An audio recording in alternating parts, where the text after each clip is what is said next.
તો સૌરાષ્ટ્રમાં હવે જાડેજા પોલિટિકલ લીગની મેચ જોવા મળશે। આવી ચર્ચા હાલાર પંથકમાં શરૂ પણ થઈ ચૂકી છે, કારણ કે જાડેજાનો પરિવાર ભાજપ અને કોંગ્રેસ એમ બે ફાંટામાં હવે વહેંચાઈ ચૂક્યો છે। સૌરાષ્ટ્રમાં જામશે જાડેજા પોલિટિકલ લીગ। નણંદ ભાભીની ટીમમાં વહેંચાયો જાડેજા પરિવાર। ફેમિલી પોલિટિક્સ કે પછી મહત્વાકાંક્ષાની દોડ? રવિન્દ્ર જાડેજા ક્રિકેટના પિચ પર કમાલ બતાડી રહ્યો છે, તો બહેન અને પત્ની હવે બે મુખ્ય હરીફ પક્ષોમાંથી પોલિટિકલ પિચ પર બેટિંગમાં ઉતર્યા છે। નૈનાબા કોંગ્રેસમાં જોડાતાની સાથે જ જાડેજા પરિવારમાં રાજકીય ખેંચતાણ હોવાની પણ ચર્ચા શરૂ થઈ ચૂકી છે। આ ચર્ચા થવા પાછળના કારણો પણ છે। અગાઉ રીવાબા ભાજપમાં જોડાયા ત્યારે જામનગર બેઠકની દાવેદારી કરી હતી, તો નૈનાબાની પ્રતિક્રિયા હતી કે રીવાબાને તૈયાર ભાણું મળ્યું છે, મહેનત અમારે કરવી પડે છે। જો કે આ વખતે તેમણે શું કહ્યું તે પણ સાંભળો।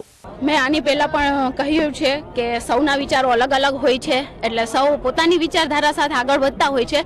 મારી એવી ઈચ્છા હતી કે આજ કોંગ્રેસ જે દિશામાં આગળ વધી રહી છે, બધાને સાથે લઈને કામ કરે છે, નાનાથી નાના માણસને લઈને સાથે રહીને કામ કરે છે, તો બસ અને અમે નીચેથી ઉપર આવ્યા છીએ, એટલે મારી એવી જ ઈચ્છા છે કે હું એવા દરેક માણસને સક્ષમ બનાવવા માટે પ્રયત્ન કરું। મોઘમમાં બોલાયેલા નૈનાબાના વેણના અનેક અર્થ નીકળી શકે છે। ક્ષત્રિય પરિવારમાંથી આવતા રવિન્દ્ર જાડેજાને ક્રિકેટર બનવામાં તેની મોટી બહેન નૈનાબાએ પણ બહુ પરસેવો પાડ્યો છે। જાડેજાના માતાના અવસાન બાદ બહેન નૈનાબાએ જ ઘર સંભાળ્યું હતું। જાડેજા પણ જાહેરમાં અનેકવાર પિતા અને બહેનના ઋણને સ્વીકારી ચૂક્યો છે, પરંતુ રવિન્દ્ર જાડેજાના લગ્ન બાદ જાડેજા પરિવારમાં પિક્ચર જાણે બદલાવા લાગ્યું।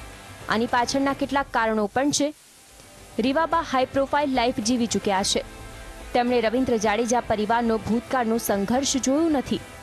નણંદ ભાભીની પોલિટિકલ દોડ પણ રસપ્રદ છે।